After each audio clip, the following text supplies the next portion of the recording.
GBNews.uk.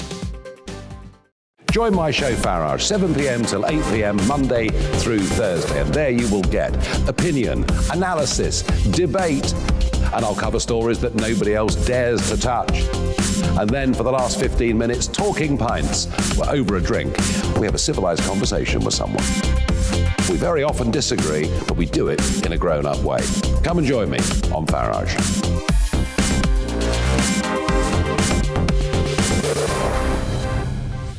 I'm Dan Wootton. Join me Monday to Thursday from 9 to 11 for the feistiest and most fun news debate on TV, where free speech reigns. I'll bring you a sharp take on the day's biggest stories, bombshell newsmaker interviews, and A-list guests.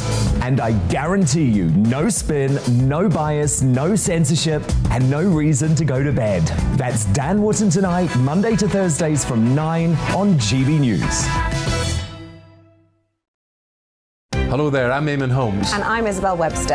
And we hope you can join us for Breakfast with Eamon and Isabel. You make me laugh out loud, belly laugh. Is that important first thing in the morning? Yeah, absolutely. And there's me trying to be deadly serious.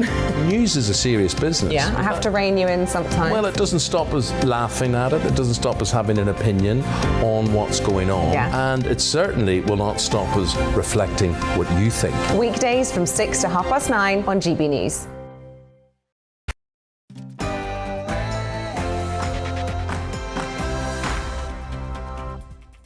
A very good morning to you. It's 9:30 this Tuesday morning, and this is The Briefing with me, Tom Harwood, on your TV and on your radio. I'll be bringing you all the latest from Westminster, from Ukraine, and from the world of COVID. But first, here's your latest news.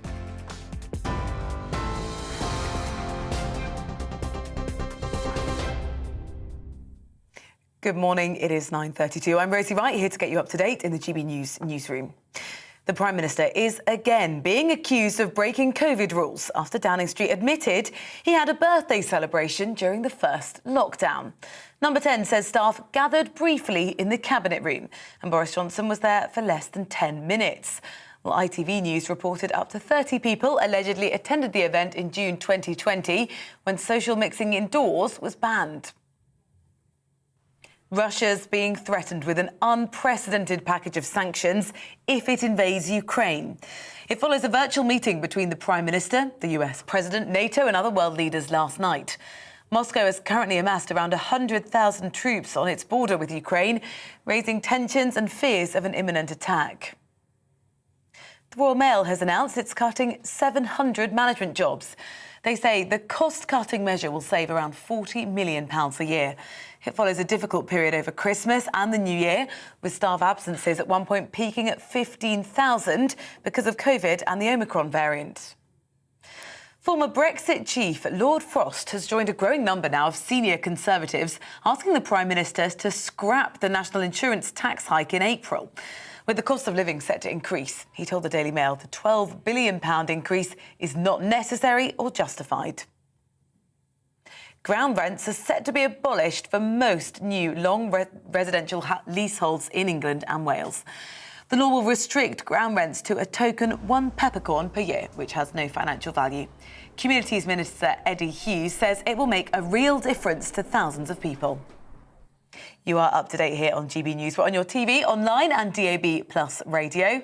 I'll be keeping you up to date across the day. But now back to the briefing with Tom.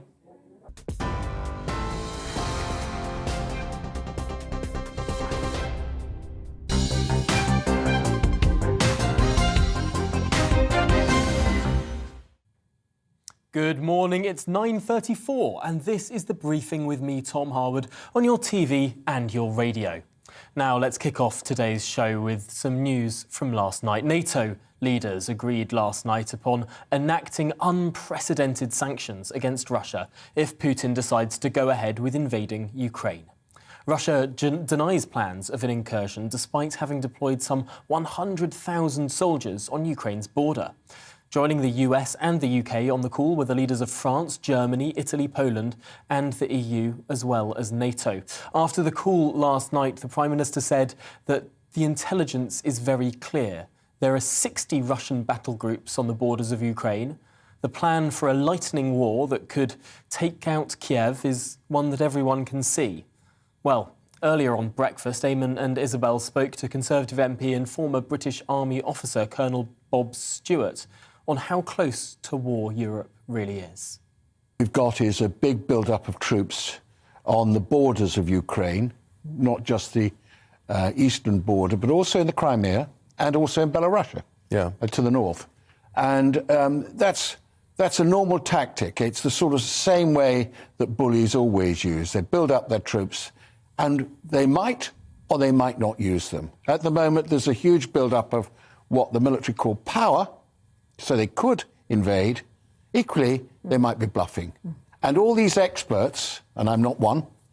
Are one. Well, sort of. But all will say this, that, but actually no one knows. Unless, of course, you've got privileged access into the Soviet, slip of the tongue, Russian military command structure, which I haven't. Well, do you think at all that Putin and Russia have a point? When you look, I mean, you know, you've served with NATO as well. Is there any unreasonableness? Is he being unreasonable saying, hey, you put missiles into Ukraine right up against my border, I ain't having it? Is there any way where you think that NATO have overstepped the mark? Yes, in a way they have. Because there's this feeling way back when the Soviet Union was splitting up that the West said, look, we're not proposing to put NATO troops on your borders. Well, there have been NATO troops exercising. So from the Russian point of view, yes. But actually, the real point is NATO is a defensive alliance. All those countries that want to join NATO, it's not NATO that's saying, come and join us. It's them that's saying, we want to join NATO. So the Russians absolutely don't like that. They don't want that. They consider, particularly Ukraine, to be part of their sphere of influence. And Ukraine is wanting to join NATO. They've got the Russians, quite rightly, in a way, from their point of view, and I'm trying to look at them from their point of view, are saying, we've got our Black Sea Fleet in the Crimea. And you're suggesting that we give that up. Yeah, give access to that up, You know, and the answer is, well, they won't. So the Crimea's gone, it's gone forever. And what they're arguing about is what's happening in eastern Ukraine, where a lot of people speak Russian.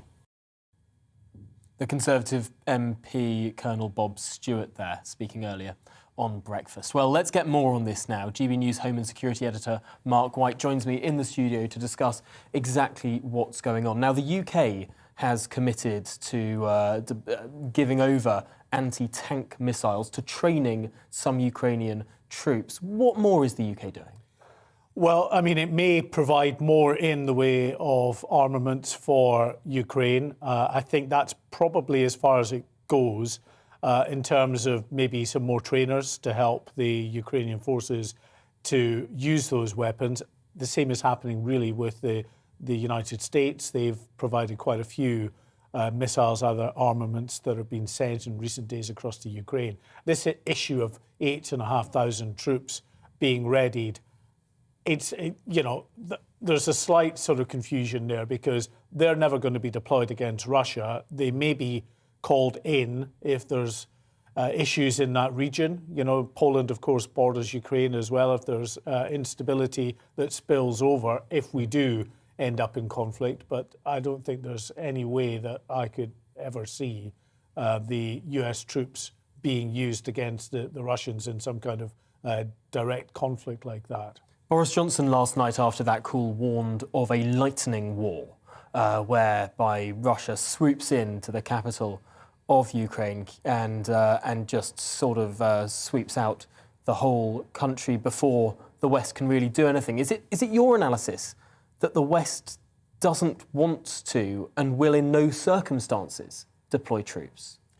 I can't see any way imaginable that they would ever deploy troops directly against Russia. I mean, they've already spoken after this meeting with the US president last night, which involved Boris Johnson, the leaders of Germany, France, Italy, Poland, of course, the EU and NATO as well, about lightning sanctions, very heavy sanctions against Russia. That's the way they want to go. They don't want to go militarily. Do sanctions work against Russia. Of course, we saw in 2014 when sanctions were deployed over the annexation of Crimea, Putin's approval rating went up despite the Russian economy tanking. His popularity and that sense of national solidarity, Russia against the world, increased his standing.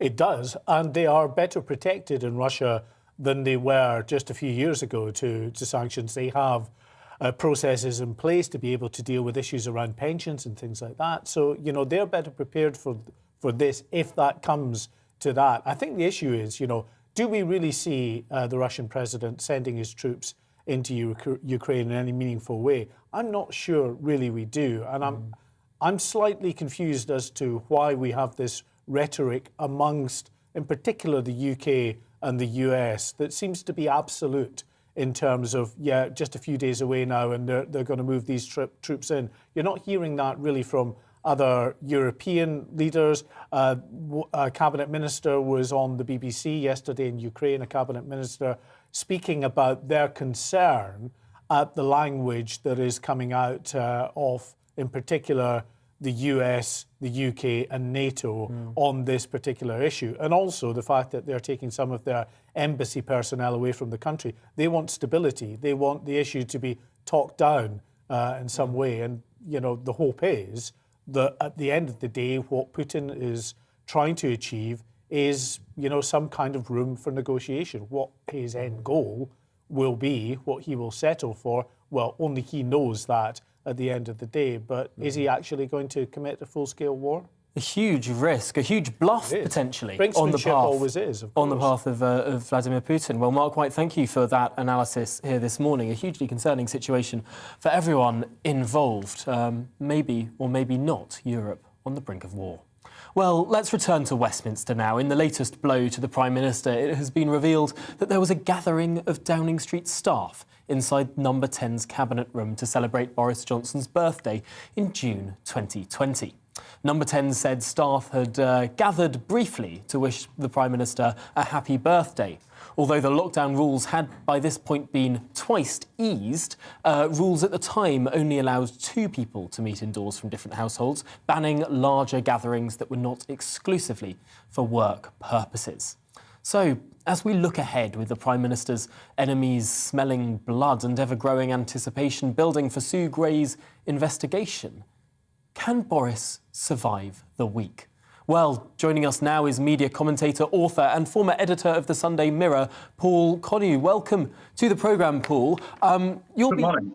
I suppose, first of all, Boris has had so many scrapes in his time. He's got out of tricky situations and sort of we've seen his career go up and down like a roller coaster, sort of being fired from a newspaper only to be hired by another one, being fired from the shadow cabinet only to become mayor of London, losing out or sort of not even going for the leadership of the Tory party in 2016, only to become Tory party leader and Prime Minister a few years later. Are we set for another roller coaster? Well, certainly a roller coaster, but I'm someone who's written that the Boris I've known was never fit to be Prime Minister, and I think this time the fabled Teflon flak jacket is finally riddled with bullet holes from which it'll be very hard for him to repair it. I think the clock is going tick-tock, and Tory MPs have got a real problem. Do they save Boris and possibly quite likely commit electoral suicide in the process, or do they find their backbones and bring him down? Because Sue Gray can't directly bring him down, only Tory MPs can do that. And it does seem that Tory MPs, for the most part, are waiting to see whether or not, or what this Sue Gray report will say before they strike. I'm sure many of them have already made their minds up, but decided that going before the report would look bad, would make them look ill-considered. I'm sure that's true, and there are those who have either made their minds up already or almost made their minds up, but are waiting on Sue Gray, which is slightly dishonest in the sense that Sue Gray is an honourable woman, but she is not a professional investigator. she's investigating her own boss and civil service colleagues. She does not have the powers of the police, who shamefully, in my view, are not investigating, although Cressida Dick is going to be facing some very awkward questions at the GLA this morning on why the police are being so inert. So, in a sense, Sue Gray is not going to decide whether the law has been broken. As I understand her terms of reference, she will report the facts, which makes the absence of a police investigation all the more deplorable and remiss. I suppose it does seem peculiar, given that there have been a number of successes of this government, the vaccine rollout undoubtedly, whether you agreed or not with it, Boris Johnson did get Brexit done. And of course, the stance that the UK is taking against Russia seems to be pretty admirable in a global context. Many people outside the United Kingdom are raising an eyebrow as to, is it really going to be some wine, cheese and maybe M&S cake that brings this Prime Minister down? Well, interesting you should mention Russia, because some Tory MPs, I gather, are arguing that you can't change Prime Minister at a time of a geopolitical crisis. But of course, Boris's hero, Winston Churchill, came to power in exactly those circumstances. Well, not exactly the same, but very similar circumstances. So I don't buy that argument that the Ukraine crisis is a reason to save Boris. It'll be interesting. The Sue Gray report now looks like it's going to come towards the end of the week. So, of course, there's going to be a pretty torrid PMQs tomorrow for Boris Johnson, too. And it'll be interesting to see the expressions on the faces, or unless they're all wearing masks, of the Tory backbenchers behind him, who are certainly deeply divided over whether they can any longer trust Boris Johnson to be an election winner. I wonder, looking at this scandal over how a PM behaved perhaps morally rather than in any policy terms, are we witnessing something now that is relatively rarely remarked in British politics? We like to sort of follow the Lord Hailsham model. We think that the Prime Minister is an elective dictatorship, that he has complete control. But really, are we looking at how little power Prime Ministers have in the 21st century? Clearly, Boris didn't want to deploy these restrictions and potentially felt forced by pressure from his advisors or public opinion. And I can't help but think that were he still a Telegraph columnist, he would have absolutely rubbished every single rule he was behind. And so potentially his actions behind closed doors really reveal sort of his true thoughts about the whole situation over the last 2 years. What you can say and the impact of what you write as a Daily Telegraph columnist and how accountable you must be for your actions as Prime Minister are totally different. You use the term elective dictatorship, which is fascinating, because that's the very terms that a former Tory grandee, Ken Clarke, wrote about Boris Johnson's number 10 in the New European, which Declare an Interest I also write for. So I think if Boris Johnson has lied or misled Parliament, and I think there's a very strong case that he has, I think he is dishonourable, and the normal rules of the game are that you then resign. And I think Tory MPs would be doing themselves a great deal of harm at the ballot box in future if they decided to say, well, it doesn't matter, it's just Boris. The rules don't apply to him, because I think Boris... I have to say, it would be the first resignation in quite a long time that someone resigned over being honourable or not, as opposed to something more substantive in policy terms. But it is a fascinating time to be living through. Paul Connew, thank you very much for joining us this morning. I'm afraid we'll have to leave that conversation there. For we're moving on to COVID. Are we finally seeing an end to this pandemic? Plan B restrictions, from masks to home working to vaccine passports, are ending this Thursday. And last week, the Prime Minister announced even self-isolation rules would end in March. And now the government has announced it will scrap COVID tests for fully vaccinated travellers arriving in the UK, which will come into force on the 11th of February, fairly soon. So is England moving too quickly?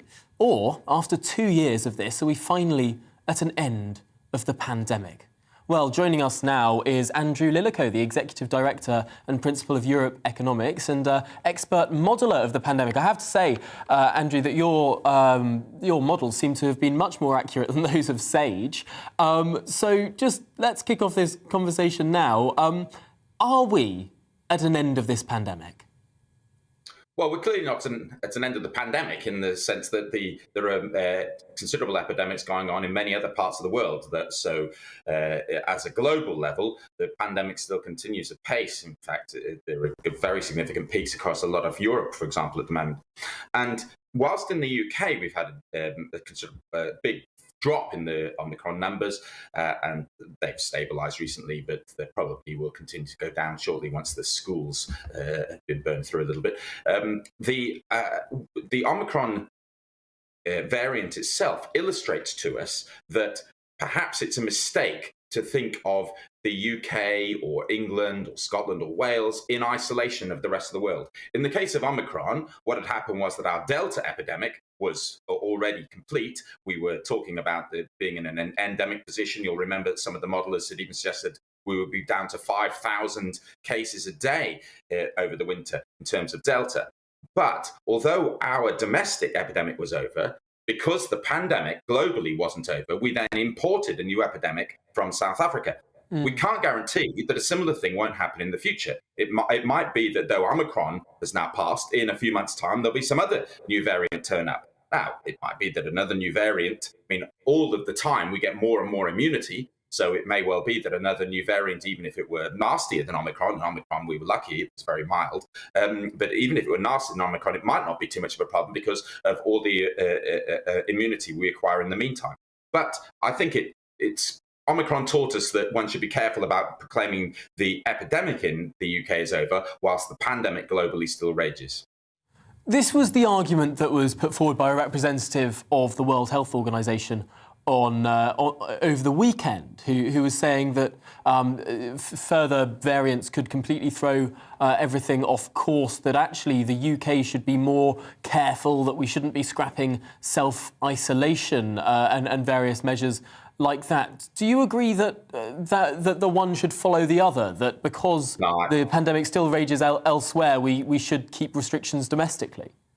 Now, precisely the opposite. The very fact that we might face some restrictions in the future surely means that we should take the maximum opportunity of the freedoms that now present themselves. If one thought we were going to have some kind of restrictions in 6 months' time, why on earth would we want to not have? Why on earth would we want to have restrictions now? We want to take the freedom that there is available now, even if precisely because at some later date we may face additional restrictions. Furthermore, if you look at the UK versus other countries, the fact that we had such limited restrictions from July onwards can surely not be unrelated to the fact that in the UK, both our Delta experience through the autumn and winter was much less than that across many parts of continental Europe. And our Omicron experience was also much lower. So we've had much lower peaks. It feels like a lot to us, but in places like France, they had 500,000 cases a day reported. The Faroe Islands had an average of over 1% of their population being newly infected each day for over a week. Denmark at the moment has something like 0.6%. And so it's the cases elsewhere are absolutely enormous compared with what we've had in the UK, and that's not unrelated to the additional freedom that we've had. If we have more freedom now, so counterintuitively, it might make sense to keep running Omicron fairly hot as it is right now. Let it mop up just about everyone, not at crazy levels, not at levels that would swamp our hospitals, but running it slightly warm, say, as it is right now, not trying to restrict it too much, might actually set us up in better stead for the future. Well, in the case of Omicron, I don't think we need to have any restrictions at all. They're removing all of the restrictions this week, and they're even talking about self-isolation going very shortly as well. I don't think that in the case of Omicron, we really need any restrictions at all. And okay, you can call it running hot. I don't think we're in a situation where we want to recommend that anybody goes and deliberately gets the disease. It's not that mild. But nonetheless, the basic point that you're making is correct. There isn't any good reason for us to be restricting Omicron, and in fact, it could be counterproductive. if some slightly worse variant were to turn up later, we might well be glad that we'd had a little bit more immunity acquired via Omicron in the meantime. I just suppose that finally in this conversation, people are going to be very tired about the idea that another variant coming. We've had 2 years of this. Is this just our lives now? Is this going to go on forever? Well, it might be that new variants turn up for a long time. However, as we acquire more and more immunity, the consequences of new variants are likely to be less and less. Until one day, of course, some completely new disease. I mean, something that's a completely new disease will turn up one day. That's very different. Well, on that note, we're going to have to leave it there. We've run up against the end of the programme. But Andrew Lillico, thank you for joining us this morning. Coming up, it's To The Point with Patrick and Mercy. But first, here's the weather. Good morning. Grey is again the colour for most today. Lots of cloud rounds, but not much rain. Feeling quite cold out there as well. Temperatures really struggling, certainly across England and Wales. High pressure continues to dominate. One is drifting away, another one is waiting in the wings. But we do have some weather fronts drifting southwards in between, and we will see a bit of rain across the Western Isles and the Highlands of Scotland today, maybe a few showers across the Northern Isles too. But elsewhere it is dry, but a lot of cloud trapped under that high pressure, so it is fairly glum. We should see some breaks in the cloud across Aberdeenshire, parts of North East England, also seeing a bit of blue sky at times. But as I say, for most, it's going to be grey. And feeling cold out there as well. Temperatures really struggling to get much above 2 or 3 degrees. 3 the high in Norwich, 4 in Manchester. But double figures in Aberdeenshire. If we see a bit of sunshine, we could reach 10 or 11 here. We will see a bit more of that rain just trickling south across northern Scotland this evening, maybe into the central belt. But bar a bit of drizzle, that's about it really. And elsewhere, it does stay dry and cloudy. The main exception again across the far north of Scotland, where there will be a few showers across Shetland and a fairly brisk wind. Temperatures again mostly holding up just a touch above freezing thanks to that cloud, but still it's going to feel cold on Wednesday morning because not going to be much brightness, a lot of cloud, a bit more brightness maybe coming through by Wednesday afternoon, a few more holes in the cloud here and there. And then later on in the day, the wind's really picking up in the northwest, and we'll see heavier rain coming into the Western Isles and the Highlands of Scotland, accompanied by those strengthening winds. That's where we'll see the top temperatures, so 9, 10 in Shetland, further south, only 6s and 7s, but a little warmer on Wednesday compared to Tuesday. But that low swinging across northern Scotland, well, that could bring some very strong winds across northern Scotland on Wednesday night and Thursday morning before high pressure moves back in to bring most of us dry weather returning to end the week.